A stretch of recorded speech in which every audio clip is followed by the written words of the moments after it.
सच के साथ। नमस्कार, सिटी वाराणसी लाइव में आप सभी का स्वागत है। मैं हूं अमित मिश्रा। आइए अब तक की खास खबरों पर डालते हैं एक नजर। अपने एक दिवसीय कार्यक्रम में प्रधानमंत्री ने काशी वासियों को दिए 1780 करोड़ रुपए लागत की 28 विकास परियोजनाओं की सौगात। विश्व क्षय दिवस पर रुद्रराज कन्वेंशन सेंटर में आयोजित हुआ वन वर्ल्ड टीबी समिट 2023, शामिल हुए पीएम मोदी। चैत्र नवरात्र के तीसरे दिन सौभाग्य गौरी व देवी चंद्रघंटा के दरबार में भक्तों की उमड़ी भीड़। और धूमधाम से निकली मां गवरिया की भव्य शोभा यात्रा, बड़ी संख्या में शामिल हुए श्रद्धालु जन। और अब समाचार विस्तार से। प्रधानमंत्री नरेंद्र मोदी ने शुक्रवार को वाराणसी के अपने एक दिवसीय दौरे के दौरान काशीवासियों को 1780 करोड़ रुपए की लागत की 28 विकास परियोजनाओं की सौगात दी। प्रधानमंत्री नरेंद्र मोदी अपने एक दिवसीय वाराणसी दौरे के दौरान शुक्रवार को काशीवासियों को देश के पहले पब्लिक ट्रांसपोर्ट रोपवे सहित जनता की सुविधाओं को बढ़ाने के लिए 1780 करोड़ रुपए लागत की 28 विकास परियोजनाओं की सौगात दे गए। प्रधानमंत्री नरेंद्र मोदी संपूर्ण संस्कृत विश्वविद्यालय परिसर में आयोजित विशाल जनसभा को संबोधित करने से पूर्व जहां देश के पहले पब्लिक ट्रांसपोर्ट रोपवे की आधारशिला रखी, वहीं इसके साथ जनता की सुविधाओं को बढ़ाने के लिए 1780 करोड़ रुपए लागत की 28 परियोजनाओं का लोकार्पण और शिलान्यास भी किया। इस अवसर पर हर हर महादेव के उद्घोष के साथ विशाल जनसैलाब को संबोधित करते हुए प्रधानमंत्री नरेंद्र मोदी ने कहा कि आप सब लोगन के हमार प्रणाम बा। जनसभा स्थल तालियों की गड़गड़ाहट से गूंजने लगी। प्रधानमंत्री ने नवरात्रि की शुभकामनाएं देते हुए कहा कि मां चित्रघंटा के आशीर्वाद से बनारस के सुख समृद्धि में एक नया अध्याय जुड़ रहा है। उन्होंने कहा कि काशी के विकास की चर्चा आज पूरे देश और दुनिया में हो रही है। जो काशी में आ रहा है वो यहाँ से ऊर्जा लेकर जा रहा है। 8-9 वर्षों के विकास कार्यों के बाद जिस तेजी से बनारस का विकास हो रहा है, अब उसे नई गति देने का समय आ गया है। रोड हो, पुल हो, रेल हो, एयरपोर्ट हो, कनेक्टिविटी के तमाम नए साधनों ने काशी आना जाना बहुत आसान कर दिया है।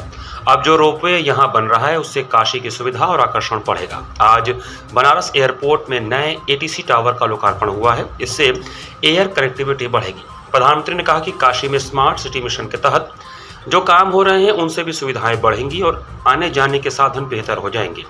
काशी में श्रद्धालुओं और पर्यटकों की छोटी छोटी आवश्यकताओं को ध्यान में रखकर फ्लोटिंग जेट्टी का निर्माण किया जा रहा है। गंगा के दोनों ओर 5 किलोमीटर के दायरे में प्राकृतिक खेती होगी। इसका बजट में भी प्राविधान किया गया है। करखियाओं में पैकेजिंग सेंटर बनारस, गाजीपुर, जौनपुर समेत छोटे शहरों के उत्पाद लंदन व दुबई जैसे देशों तक ले जाया जाएगा। निर्यात से किसानों तक पैसा आएगा। आज केंद्र व प्रदेश में जो सरकार है, गरीब की सेवा करने वाली सरकार है। उन्होंने विशेष रूप से जोर देते हुए कहा कि आप भले सरकार कहें, लेकिन मोदी खुद को सेवक मानता है। इसी भाव से देश की, उत्तर प्रदेश की, काशी की सेवा कर रहा हूँ। उन्होंने संतोष जताते हुए कहा कि आज बनारस के हजारों लोगों को सरकार की सेवाओं का लाभ मिल रहा है। प्रधानमंत्री ने लोगों को याद दिलाते हुए कहा कि याद कीजिए वह दिन जब बैंकों में खाता खोलने में पसीने छूट जाते थे। आज गरीब से गरीब के पास भी जनधन खाता है। सरकारी मदद उसके खाते में आती है। छोटा किसान, छोटा व्यवसायी हो, बहनों के स्वयं सहायता समूह हो, मुद्रा योजना से ऋण मिलते हैं। पशुपालकों तक को किसान क्रेडिट से जोड़ा गया है। रेहड़ी वालों तक को ऋण मिलना शुरू हुआ है। अब की बजट में पीएम विश्वकर्मा योजना भी लाए हैं। प्रयास है अमृत काल में कोई भी पीछे न छूटे। जनसभा में प्रधानमंत्री के साथ राज्यपाल आनंदीबेन पटेल, मुख्यमंत्री योगी आदित्यनाथ, उत्तर प्रदेश के उप मुख्यमंत्री ब्रजेश पाठक, केंद्रीय मंत्री डॉक्टर महेंद्र नाथ पांडे, कैबिनेट मंत्री ए के शर्मा, कैबिनेट मंत्री अनिल राजभर, राज्य मंत्री स्वतंत्र प्रभार रविंद्र जायसवाल, राज्य मंत्री स्वतंत्र प्रभार डॉक्टर दयाशंकर मिश्र दयालु, पूर्व मंत्री एवं शहर दक्षिणी विधायक डॉक्टर नीलकंठ तिवारी, कैंट विधायक सौरभ श्रीवास्तव, पिंडरा विधायक डॉक्टर अवधेश सिंह, अजगरा विधायक टी राम, रोनिया विधायक सुनील पटेल एवं जिला पंचायत अध्यक्ष पूनम मौर्य मंचासीन नहीं। संपूर्ण संस्कृत विश्वविद्यालय में आयोजित जनसभा के दौरान भाजपा प्रदेश सह प्रभारी सुनील ओझा, क्षेत्रीय अध्यक्ष महेश चंद्र श्रीवास्तव, जिलाध्यक्ष हंसराज विश्वकर्मा, महानगर अध्यक्ष विद्यासागर राय, अशोक चौरसिया, राकेश शर्मा, सुदामा पटेल, क्षेत्रीय मीडिया प्रभारी नवरत्न राठी, सह मीडिया प्रभारी संतोष सोलापुरकर, नवीन कपूर आदि प्रमुख रूप से उपस्थित रहे। काशी की, देश की, यूपी की सेवा कर रहा हूं। थोड़ी देर पहले मेरी सरकार की अनेक योजनाओं के लाभार्थियों से बातचीत हुई है। किसी को आंखों की रोशनी मिली तो किसी को सरकारी मदद से अपनी रोजी रोटी कमाने में मदद मिली। स्वस्थ दृष्टि, समृद्ध काशी अभियान और अभी मैं एक सज्जन से मिला तो वो कह रहे थे, साहब स्वस्थ दृष्टि दूरदृष्टि। करीब 1000 लोगों का मोतियाबिंद का मुफ्त इलाज हुआ है। मुझे संतोष है कि आज बनारस के हजारों लोगों को सरकार की योजनाओं का लाभ मिल रहा है। मुझे देश विदेश में मिलने वाले लोग बताते हैं कि वो किस तरह विश्वनाथ धाम के पुनर्निर्माण से मंत्रमुग्ध है। लोग गंगा घाट पर हुए काम से प्रभावित है। हाल ही में जब दुनिया का सबसे लंबा रिवर क्रूज हमारी काशी से चला, उसकी भी बहुत चर्चा हुई है। एक समय था जब गंगा जी में इसके बारे में सोचना भी असंभव था, लेकिन बनारस के लोगों ने ये भी करके दिखाया। आप लोगों के इन्हीं प्रयासों की वजह से एक साल के भीतर 7 करोड़ से अधिक पर्यटक काशी आए। बाबतपुर हवाई अड्डे में आज नए एटीसी टावर का लोकार्पण हुआ है। अभी तक यहां देश दुनिया से आने वाले 50 से अधिक विमानों को हैंडल किया जाता है। नया एटीसी टावर बनने से ये क्षमता बढ़ जाएगी। इससे भविष्य में एयरपोर्ट का विस्तार करना आसान होगा। भाइयों और बहनों, काशी में स्मार्ट सिटी मिशन के तहत जो काम हो रहा है, उनसे भी सुविधाएं बढ़ेगी और आने जाने के साधन बेहतर हो जाएंगे। काशी में श्रद्धालुओं और पर्यटकों की छोटी छोटी आवश्यकताओं को ध्यान में रखकर ही फ्लोटिंग जेटी का निर्माण किया। विश्व क्षय रोग दिवस पर शुक्रवार को प्रधानमंत्री नरेंद्र मोदी रुद्राज कन्वेंशन सेंटर में आयोजित वन वर्ल्ड टीबी समिट 2023 में शामिल हुए। प्रधानमंत्री नरेंद्र मोदी विश्व क्षय रोग दिवस पर शुक्रवार को रुद्राज कन्वेंशन सेंटर में वन वर्ल्ड टीबी समिट 2023 में शामिल हुए। इस दौरान देश विदेश से आए लोगों को संबोधित करते हुए उन्होंने कहा कि कोई भी इलाज से छूटे नहीं, इसके लिए नई रणनीति पर काम शुरू किया गया है। उन मरीजों को आयुष्मान कार्ड से जोड़ा गया है। उन्होंने कहा कि वन वर्ल्ड टीबी समिट के जरिए भारत एक नए संकल्प को पूरा कर रहा है। भारत में टीबी को स्थानीय भाषा में क्षय कहा जाता है। उन्होंने कहा कि विदेश से आए अतिथियों को यह जानकर आश्चर्य होगा कि भारत में टीबी मरीजों को लोग गोद ले रहे हैं। इसे भारत में निक्षय मित्र कहा जाता है। उन्होंने बताया कि टीबी मरीजों के पोषण के लिए वर्ष 2018 से डीबीटी के लिए 2000 करोड़ उनके बैंक खाते में भेजे गए। उससे करीब 75 लाख मरीजों को लाभ पहुंचा है। प्रधानमंत्री नरेंद्र मोदी ने कहा कि कोई भी इलाज से छूटे नहीं, इसके लिए हमने नई रणनीति पर काम शुरू कर दिया है। उन मरीजों को आयुष्मान कार्ड से जोड़ा है, लैब की संख्या बढ़ाई है। इस कड़ी में आज हम टीबी मुक्त पंचायत की घोषणा कर रहे हैं। नई व्यवस्था के तहत अब 3 महीने ही मरीजों को दवा लेनी होगी। इससे मरीजों को सुविधा मिलेगी। मरीजों को ट्रैक करने के लिए ICMR के साथ मिलकर निक्षय पोर्टल बनाया गया है। उन्होंने बताया कि इन प्रयासों के कारण आज भारत में मरीजों की संख्या कम हो रही है। कर्नाटक और जम्मू कश्मीर राज्य को टीबी से मुक्त करने के लिए पुरस्कार दिया गया है। भारत 2025 तक टीबी मुक्त करने का संकल्प लिया है, जबकि विश्व में इसका लक्ष्य 2030 तक है। उन्होंने भारत की विचारधारा वसुधैव कुटुंबकम की बात करते हुए एक विश्व की बात कही। उन्होंने G20 की थीम एक पृथ्वी, एक कुटुंब, एक भविष्य को भी दोहराया। अंत में उन्होंने yes we can, yes we will का नारा भी दोहराया। प्रधानमंत्री ने 3 दिवसीय वन वर्ल्ड टीबी समिट कार्यक्रम में टीबी के क्षेत्र में एक प्रमुख पहल लॉन्च की, जिसमें India TB report 2023, family helpline number, TB मुक्त पंचायत अभियान, क्रमबद्ध निवारक उपचार जिसमें कि केवल 12 खुराक दी जाती है, शामिल है। उत्तर प्रदेश के मुख्यमंत्री योगी आदित्यनाथ ने प्रधानमंत्री का स्वागत करते हुए कहा कि प्रधानमंत्री नरेंद्र मोदी की कर्मस्थली काशी है। आज उनके नेतृत्व में भारत नित्य नई ऊंचाइयों को प्राप्त कर रहा है। उन्होंने कहा कि प्रधानमंत्री ने भारत को 2025 तक टीबी से मुक्त करने का जो संकल्प दिया था, आज हम उसके नजदीक पहुंच चुके हैं। आज स्टॉप टीबी कैंपेन का जो थीम दिया गया है वह वास्तव में उनके संकल्पों को मजबूती प्रदान करने और उसे आगे बढ़ाने का है। स्टॉप टीबी पार्टनरशिप की कार्यकारी निदेशक डॉक्टर लूसिका डीटीयू ने आयोजित कार्यक्रम की तारीफ करते हुए प्रसन्नता जाहिर की तथा टीबी उन्मूलन के क्षेत्र में और अधिक काम करने की जरूरत बताया, क्योंकि टीबी से होने वाली मौतों में 700 बच्चे भी होते हैं। उन्होंने इंडिया के 2025 तक टीबी उन्मूलन के लक्ष्य की तारीफ की तथा कहा कि पिछले कुछ वर्षों में भारत में अच्छे काम हुए हैं। उन्होंने प्रधानमंत्री नरेंद्र मोदी से विश्व से टीबी उन्मूलन के क्षेत्र में वैश्विक जिम्मेदारी निभाने का निवेदन भी किया तथा बनारस से 5 मरीजों को गोद लेने की बात कही। इससे पूर्व प्रधानमंत्री ने बटन दबाकर राष्ट्रीय रोग नियंत्रण केंद्र और उच्च रोकथाम प्रयोगशाला वाराणसी शाखा का शिलान्यास किया। कार्यक्रम में उत्तर प्रदेश की राज्यपाल आनंदीबेन पटेल, उत्तर प्रदेश के उप मुख्यमंत्री ब्रिजेश पाठक, मुख्य सचिव Durga Shankar Mishra, Indonesia, Bangladesh, Brazil, Nigeria देशों के स्वास्थ्य मंत्री तथा प्रतिनिधि तथा WHO के रीजनल डायरेक्टर भी शामिल थे। सम्मेलन में वर्चुअल माध्यम से विभिन्न राज्यों के राज्यपाल भी जुड़े थे तथा भारी संख्या में देश विदेश से टीबी के क्षेत्र में काम करने वाले डॉक्टरों की उपस्थिति भी रही। इसके पूर्व प्रधानमंत्री नरेंद्र मोदी अपने एक दिवसीय वाराणसी दौरे पर शुक्रवार को बाबतपुर लाल बहादुर शास्त्री अंतर्राष्ट्रीय हवाई अड्डे पर पहुंचे, जहां पर उनका स्वागत उत्तर प्रदेश के मुख्यमंत्री योगी आदित्यनाथ, सांसद BP सरोज, जिला पंचायत अध्यक्ष पूनम मौर्य, विधायक डॉक्टर अवधेश सिंह, क्षेत्रीय अध्यक्ष महेश श्रीवास्तव, कमिश्नर कौशल राज शर्मा आदि जनप्रतिनिधियों एवं अधिकारियों ने किया। टीबी के खिलाफ भी भारत की लड़ाई जिस सफलता से आगे बढ़ रही है, उसके पीछे भी जन भागीदारी की ही ताकत है। हां, मेरा आपसे एक आग्रह भी है। टीबी के मरीजों में अक्सर जागरूकता की कमी दिखती है। कुछ न कुछ पुरानी सामाजिक सोच के कारण उनमें ये बीमारी छिपाने की कोशिश दिखती है।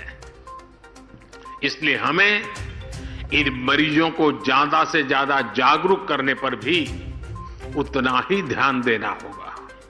साथियों, बीते वर्षों में काशी में स्वास्थ्य सेवाओं के तेजी से विस्तार से भी टीबी समेत विभिन्न बीमारियों के मरीजों को बहुत मदद मिली है। आज यहां national centre for disease control की वाराणसी ब्रांच का भी शिलान्यास हुआ है। गवर्जा माता उत्सव समिति द्वारा शुक्रवार को मां गवर्जा की शोभा यात्रा निकाली गई। गवर्जा माता उत्सव समिति की ओर से सोमवार को गोलघर स्थित काशी गौशाला से मां गवर्जा की शोभा यात्रा निकाली गई। रथारूढ़ गणपति देवता, दूसरे रथ पर मां गणगौर की झांकी सजाई गई। शहनाई की मंगल ध्वनि के साथ ही ढोल ताशे और वाद्य यंत्रों की धुन पर श्रद्धालु थिरके। गीत भजनों के साथ ही जय घोष से पूरी राह गूंजती रही। राधा कृष्ण की रास रचाते मनोरम झांकी और फूलों की होली ने मन मोह लिया। नंदी पर सवार भोलेनाथ स्वरूप ने भाव विभोर कर दिया। विभिन्न सामाजिक संगठनों मारवाड़ी युवा मंच, गंगा वरुणा, अन्नपूर्णा शाखा, मारवाड़ी युवा मंच, मारवाड़ी युवा संघ के सदस्यों ने फूल बरसाए और मां गणगौर की आरती उतारी। यात्रा बुलानाला, नीचीबाग चौक, बांसफाटक, गोदौलिया व गिरजाघर होते हुए लक्सा में लक्ष्मी कुंड स्थित श्याम मंदिर पहुंची। यहां राजस्थानी व हरियाणवी समाज की युवतियों ने मां गणगौर की विधिवत पूजन अर्चन के साथ होली से पखवाड़े भर घरों में पूजी गई गणगौर को लक्ष्मी कुंड स्थित तालाब में विसर्जित किया। संयोजन समिति के अध्यक्ष प्रमोद बजाज, मंत्री पंकज मोदी ने किया। इस कार्यक्रम में वीरेंद्र भुरारिया, जगदम्बा तुलसियान, सुरेश तुलसियान, नवरत्न राठी, राज्य मंत्री दयाशंकर मिश्र, दयालु गुरु, पवन कुमार अग्रवाल, शंकर लाल सोमानी, किशोर मुंद्रा, भरत सर्राफ, मांगीलाल सारणा, गौरव राठी, अजय खेमका, श्रीनारायण खेमका, दीपक बजाज, वेद मूर्ति शास्त्री, गोकुल शर्मा, महेश चौधरी, लाला चांडक, विजय मोदी, प्रदीप तुलसियान, सुनील धानुका, अनुज जिडवानिया, बैजनाथ भालोटिया, मनीष अग्रवाल, कृष्ण कुमार काबरा, सुमित सर्राफ, झुंझुनवाला, सुनील शर्मा, विजय शर्मा, कौशल शर्मा, मनीष मरोलिया, राजेश पोद्दार आदि लोग शामिल थे। गवर्जा माता की शोभा यात्रा प्रतिवर्ष की भांति इस वर्ष भी निकली है। इस यात्रा की शुरुआत गोलघर मैदागिन से होती है और ये जाके लक्सा तक समाप्त होगी। हर वर्ष ईश्वर की कृपा, बाबा विश्वनाथ की कृपा से हम सब इसमें शामिल होते हैं। ये हम सभी का बहुत सौभाग्य है। चैत्र नवरात्र के तीसरे दिन मां सौभाग्य गौरी एवं माता चंद्रघंटा के दरबार में भक्तों की भारी भीड़ उमड़ी। चैत्र नवरात्र के तीसरे दिन सौभाग्य गौरी व देवी चंद्रघंटा के दरबार में भक्तों की भारी भीड़ उमड़ी। बांस फाटक स्थित सौभाग्य गौरी माता के मंदिर में दर्शन के लिए भक्तों की भीड़ भोर से ही उमड़ पड़ी। भक्तों ने विधि विधान से माता के दर्शन कर सुख समृद्धि का आशीर्वाद मांगा। मान्यता है कि माता सौभाग्य गौरी महिलाओं को अखंड सौभाग्य का वरदान देती हैं, वहीं कन्याओं के विवाह में आने वाली अड़चनों को भी दूर करती हैं। नवरात्र के तीसरे दिन भक्तों के सभी कष्टों को हरने वाली देवी चंद्रघंटा के मंदिर में भी भीड़ रही। चौक मंदिर में भक्तों की भीड़ उमड़ी। लोग लाइन में लगकर माता के दर्शन पूजन कर रहे थे। यह सिलसिला देर रात तक चला। देवी अपने भक्तों को धन ऐश्वर्य के साथ ही मोक्ष प्रदान करती हैं। भक्त भोर से ही देवी के दर्शन के लिए लाइन में लग गए। हाथों में पुष्प, नारियल, चुनरी लेकर माता के दर्शन के लिए पहुंच गए। बीच बीच में जय माता दी के उद्घोष से वातावरण गुंजायमान होता रहा। देवी भक्तों की सभी मनोकामनाएं पूरी करती हैं। मां चंद्रघंटा को देवी पार्वती का रौद्र रूप माना जाता है। माता की 10 भुजाएं हैं और सभी भुजाओं में अस्त्र शस्त्र विद्यमान है। देवी के मस्तक पर घंटे के आकार का आधा चंद्र है, इसलिए इन्हें चंद्रघंटा कहा जाता है। आज नवरात्र का तीसरा दिन है। आज भगवती चंद्रघंटा देवी के दर्शन पूजन का विधान है। प्रथम शैलपुत्री, द्वितीय ब्रह्मचारिणी, तृतीय चंद्रघंटा। भगवती चंद्रघंटा का स्वरूप स्वर्ण के समान चमकीला है और इनके मस्तक पर अर्धचंद्र सुशोभित है। इनके 10 भुजाओं में अस्त्र शस्त्र एवं घंटियाँ हैं। माता चंद्रघंटा दुष्टों असुरों का संहार अपने घंटे किनारे यानी घंटे की ध्वनि मात्र से करती है। और काशी के लोगों की विशेष मान्यता ये है कि यहाँ जब भी किसी के प्राण निकलते हैं, जब किसी का अंतिम समय रहता है, तो माता चंद्रघंटा उनके कंठ में विराज कर अपने घंटे की ध्वनि से उनको मोक्ष की प्राप्ति करवाती है। यहाँ पर वक्त चला छोटे से ब्रेक का। बने रहिए सिटी वाराणसी लाइव के साथ। वाराणसी लाइव, सच के साथ। Facilities of Navneeta Kuvar Public School: quality education, well-qualified faculty, dance, vocal, instrumental music, robotics, art and crafts, skating, karate classes, indoor and outdoor activities. Use playground for kindergarten and various types of games. Math, physics, biology, chemistry lab and smart library. Well-maintained computer lab and classes. Highly secure and GPS track conveyance facilities. Educational based activities using technique tools and interesting methods for students. Navneeta Kuvar Public Schools, Swahi near BHU Hyderabad Gate, Varanasi. Mobile number 7311128462. Navneeta Kunwar public schools international Hindu school है। Science, math एवं computer lab, सुसज्जित library, वाहन की उत्तम व्यवस्था, विभिन्न खेलों की शिक्षा, बच्चों के शारीरिक एवं मानसिक विकास हेतु योगा का प्रशिक्षण सुविधा। इतना ही नहीं, आपके छोटे बच्चों के लिए एक ऐसी जगह जहां हम देते हैं शिक्षा के साथ साथ मौज मस्ती भरा वातावरण। International Hindu school, Nagwa, Lanka, Varanasi. Swami Harsevanand public school वातानुकूलित छात्र छात्राओं हेतु छात्रावास की सुविधा, हरितिमा युक्त खेल का मैदान, indoor game, outdoor game, NCC, ABC certificate तथा कैरियर काउंसलिंग की सुविधा, विज्ञान, कला तथा कॉमर्स के साथ वैकल्पिक विषयों की एक लंबी श्रृंखला, कम फीस में उत्कृष्टतम अध्ययन की व्यवस्था। शहर की सभी भागों क्षेत्र में बस की सुविधा, विज्ञान, कंप्यूटर तथा सभी आधुनिकतम प्रयोगशाला है, ऑडियो वीडियो क्लासेस की सुविधा। Swami Harsevanand public school and hostel शिक्षण समूह शाखाएं हड़वाघाट, Ramna, Varanasi. Phone number 9454995413। Jagatganj, Varanasi. Phone number 7408457111। Banpurwa, Ramna, Varanasi. Phone number 9554955412। Railway station road, Durg, Sonbhadra. Phone number 7081109710। Marsara, Ghorawal, Sonbhadra. Phone number 954963199495 एवं स्वामी हरसेवानंद महाविद्यालय Churk, Sonbhadra. Phone number 7081109711। Swami Harsevanand public school पाठशाला ही नहीं, संस्कारशाला भी है। बाल विद्यालय माध्यमिक स्कूल मां गंगा के तट पर स्थित एक उत्कृष्ट स्कूल, LKG से क्लास 12 तक, affiliated to CBSE New Delhi. State of the art computer lab, बच्चों के खेलने कूदने की उचित व्यवस्था, smart classes for better understanding, बच्चों को खेलने एवं कल्चरल एक्टिविटीज के लिए एक विशाल ग्राउंड एवं स्टेज, फिजिक्स का प्रैक्टिकल, उत्कृष्ट केमिस्ट्री लैब, संगीत की कक्षाएं, खेल कूद की व्यवस्था, जैसे बास्केटबॉल इत्यादि योग्य शिक्षकों एवं शिक्षिकाओं द्वारा पठन पाठन की व्यवस्था, उत्कृष्ट ट्रांसपोर्ट की उचित व्यवस्था।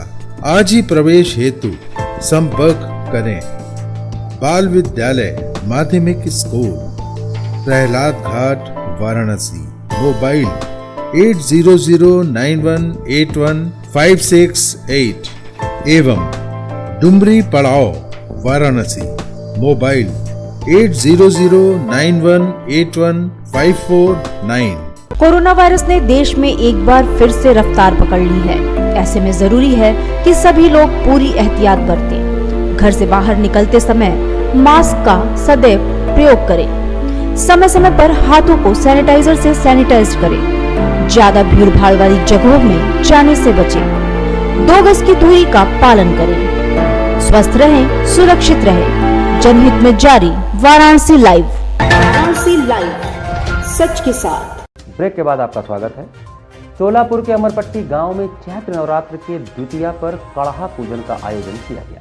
इसे आस्था कहें या फिर अंधविश्वास, मां भगवती को खुश करने के लिए भक्त खौलते खीर से स्नान करते हैं, जहां पर पूजा के नाम पर लोग अपनी जान तक जोखिम में डाल देते हैं। कुछ ऐसा ही दृश्य दिखा चोलापुर के अमरपट्टी गांव में, जहां चैत्र नवरात्र में द्वितीया पर कड़हा पूजा किया जा रहा था। यहाँ पर यह आयोजन पिछले कई वर्षों से होता आ रहा है। इस पूजा को लेकर आयोजकों का कहना था कि विश्व व समाज के कल्याण के लिए यह पूजा कराई जाती है। यादव समाज के लोग प्रभु श्री कृष्ण व उनके भाई बलदाऊ को खुश करने के लिए यह पूजा करते हैं। आयोजकों का कहना है कि जिस तरह से भगवान श्री कृष्ण ने गोवर्धन उठाकर अपनी लीला दिखाई थी, उसी तरह यह पूजा भी होती है।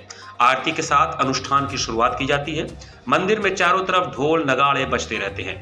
ठंडे पानी से स्नान करने के बाद पुजारी खौलते घी से पुड़िया निकालकर सभी को प्रसाद के रूप में वितरित करते हैं। इसके बाद जहां पर खीर को खौलाया जाता है, वहां पर पुजारी जाकर प्रणाम करता है, फिर खौलता हुआ खीर अपने व दूसरों के शरीर पर डालता है। इसे संजोग कहा जाए या फिर कुछ और कि खौलता हुआ खीर डालने के बाद भी पुजारी के शरीर पर किसी तरह का नुकसान नहीं होता है। कड़हा पूजन में आए श्रद्धालु इसे माता की पूजा मानते हैं। इनका यह भी मानना है कि पूजा में माता खुद आती हैं और पुजारी को साक्षात शक्ति देती हैं। इस दौरान प्यारेलाल यादव, शमशेर पहलवान, नीरज पहलवान, सुरेंद्र यादव, छेदी मिस्त्री, अभय यादव आदि लोग उपस्थित थे। नमिता कुंवर पब्लिक स्कूल परिसर में 2 दिवसीय प्रोत्साहन 2022-23 वार्षिक पुरस्कार वितरण कार्यक्रम का आयोजन किया गया। नमिता कुंवर पब्लिक स्कूल ससुहाई परिसर में 2 दिवसीय प्रोत्साहन 2022-23 वार्षिक पुरस्कार वितरण कार्यक्रम आयोजित किया गया। कार्यक्रम के प्रथम दिवस का शुभारंभ विशिष्ट अतिथि जगदीश प्रसाद पांडे, विद्यालय प्रबंधक राजेश कुमार राय, उप प्रबंधक प्रवीण राय, प्रधानाचार्य डॉक्टर दिवाकर राय, समन्वयक A.K. वर्मा के गरिमामय उपस्थिति में मां सरस्वती के समक्ष दीप प्रज्वलन एवं पुष्प अर्पण के साथ हुआ। कार्यक्रम में उपस्थित सभी लोगों का स्वागत प्रधानाचार्य डॉक्टर दिवाकर राय ने अपने स्वागत संबोधन द्वारा किया।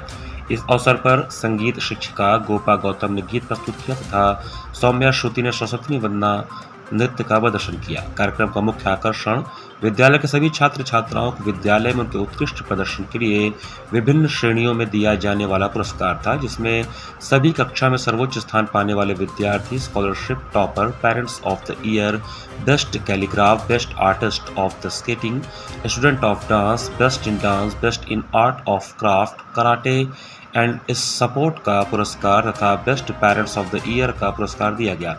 पुरस्कार प्राप्त करने वाले छात्र छात्रा देवांश द्विवेदी, मेधा त्रिपाठी, भौमिक, अनन्या, रवीश, आरुष, धीरज, पीयूष, अक्षिता, आरुषि, गौरिका, दिव्यांशी, अनुज, अंशिका, सृष्टि यादव रहे।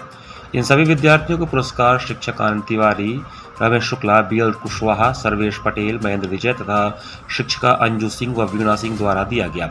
विशेष पुरस्कार कक्षा में 1 से 5 तक अच्छा प्रदर्शन करने वाले विद्यार्थियों को, जिसमें कक्षा 1 से 5 तक की कक्षा में स्कूल टॉपर छात्रा गर्विता सिंह 4th B, कक्षा 1 से 5 तक के विद्यार्थियों में प्रथम, द्वितीय, तृतीय स्थान प्राप्त करने वाले छात्र छात्राओं के नाम इस प्रकार हैं।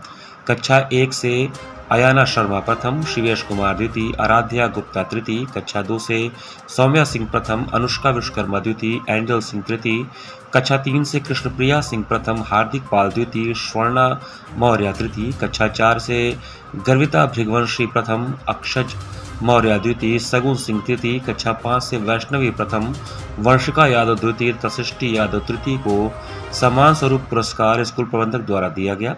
कार्यक्रम के प्रथम दिवस का समापन शिक्षक असीम घुसाल ने अपने धन्यवाद ज्ञापन के साथ दिया। 3 से 5 तक का प्रोत्साहन कार्यक्रम में बच्चों को रिजल्ट दिया गया और साथ में बच्चों ने थोड़ा रंगारंग कार्यक्रम भी किया। इसमें रामायण की एक प्रस्तुति की, जिसके माध्यम से ये दिखाया कि भाई भाई का प्रेम, संस्कार और हमारी संस्कृति कैसी थी, अब कैसी हो रही है, जिसमें ये लोग मोबाइल और कोरोना पीरियड से लेते हुए सब कुछ दर्शाए। और जो बच्चे हमारे टॉप किए उनको स्कॉलरशिप भी मिला, प्रोत्साहन राशि भी मिली। छोटे बच्चे थे फिर भी एक अच्छा प्रदर्शन इनका रहा और पढ़ाई के प्रति रुझान इनका जो था, इनको प्रोत्साहन देने से ये होता है कि कल दूसरा मेधावी बच्चा निकलेगा, उसको ये लगेगा, महसूस होगा कि आज वाला बच्चा हमारे क्लास का टॉप किया था तो नेक्स्ट ईयर हम टॉप करेंगे। एक लगन की भावना होती है, एक स्पर्धा की भावना होती है बच्चों में, इसलिए उनको प्रोत्साहन राशि विद्यालय बराबर देता रहता है, प्रतिवर्ष देता है। ये हमारी नवनीता की ओर मेमोरियल सोसाइटी की तरफ से दिया जाता है। स्वामी हर्षिवानंद पब्लिक स्कूल की घोरावल शाखा में वार्षिक परीक्षा परिणाम समारोह का आयोजन किया गया। घोरावल से स्वामी हर्षिवानंद पब्लिक स्कूल में बुधवार को वार्षिक परीक्षा परिणाम समारोह का आयोजन बड़े ही उत्साह के साथ हुआ। समारोह का शुभारंभ विद्यालय के प्रबंधक प्राभा प्रकाश धानंद ने स्वामी जी के तैलचित्र पर माल्यार्पण एवं दीप प्रज्वलन से किया। कार्यक्रम में समस्त उत्कृष्ट अंक प्राप्त करने वाले छात्र छात्राओं को प्रशस्ति पत्र एवं मेडल प्रदान किए गए। विद्यालय के प्रबंधक ने समस्त छात्रों के अच्छे प्रदर्शन की प्रशंसा करते हुए उन्हें निरंतर कड़ी मेहनत, विश्वास एवं निष्ठा के साथ अपने पथ पर अग्रसर होने की शुभकामनाएं दी। कार्यक्रम के इस क्रम में समस्त अभिभावकों एवं छात्रों का स्वागत करते हुए विद्यालय के प्रधानाचार्य नीरज कुमार श्रीवास्तव ने हर एक छात्र छात्राओं को आने वाले सत्र में और निखारने और अपनी प्रतिभा को प्रदर्शित करने का संकल्प दिलाया। कार्यक्रम में शिक्षक डॉक्टर विपिन सिंह, रविंद्र यादव, रवि यादव, शिखा चौबे, कविता चौरसिया, सोनी सिंह, दिवाकर सिंह, राजकुमार यादव, सूरज तिवारी, विनय श्रीवास्तव आदि उपस्थित थे। कार्यक्रम का संचालन प्रवीण सिंह एवं किरण मौर्य ने किया तथा धन्यवाद ज्ञापन मोतीलाल गुप्ता ने दिया। Today in Swami Harshivanand Public School, Ghoraval, annual result distribution ceremony organized in which all the parents and students participated very effectively, and we wish all the best for all the students and parents for new coming session that is going to start from 1st of April. प्रसिद्ध तबला वादक स्वर्गीय पंडित शारदा सहाय के 88वें जन्मदिवस पर विरासत संगीत समारोह का आयोजन किया गया।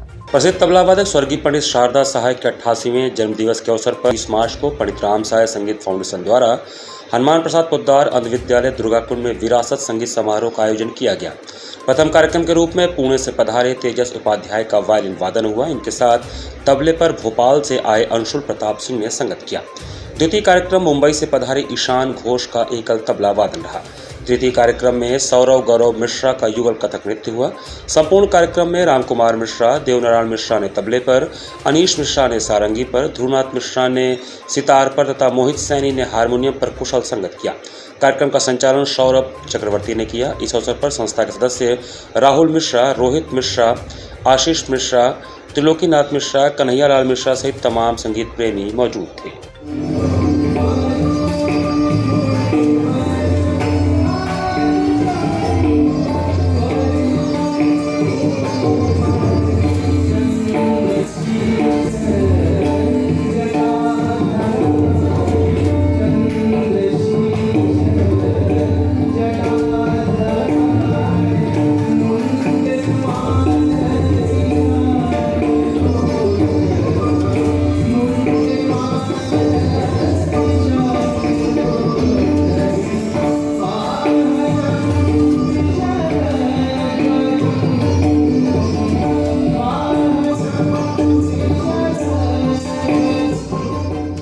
पंडित राम सहाय संगीत फाउंडेशन के पंडित शारदा सहाय जी का 88 बर्थडे सेलिब्रेशन मनाया था विरासत के नाम से, जो कि हम लोग हर साल आज ही के दिन 23 मार्च को सेलिब्रेट करते हैं, जिसमें पूना से आए तेजस उपाध्याय का वायलिन वादन हुआ। उनके साथ अंशुल प्रताप सिंह तबले पे थे। फिर मुंबई से आए ईशान घोष का एकल तबला वादन हुआ, उनके साथ संगत में मोहित साइनी जी थे। फिर लास्ट में कथक नृत्य था सौरभ गौरव मिश्रा जी का, जिनके साथ तबले पे श्री राम मिश्रा, श्री देव नारायण मिश्रा, गायन पे मोहित साहनी और सितार पे ध्रुवनाथ मिश्रा और सारंगी पे अनीश मिश्रा जी थे। हर साल की तरह इस बार भी हमने अपना आयोजन किया और भारी मात्रा में लोग आए, हमें बड़ी खुशी हुई। इसी के साथ सिटी वाराणसी लाइव का ये संस्करण में समाप्त करते हैं। मुझे दीजिए आज्ञा, नमस्कार।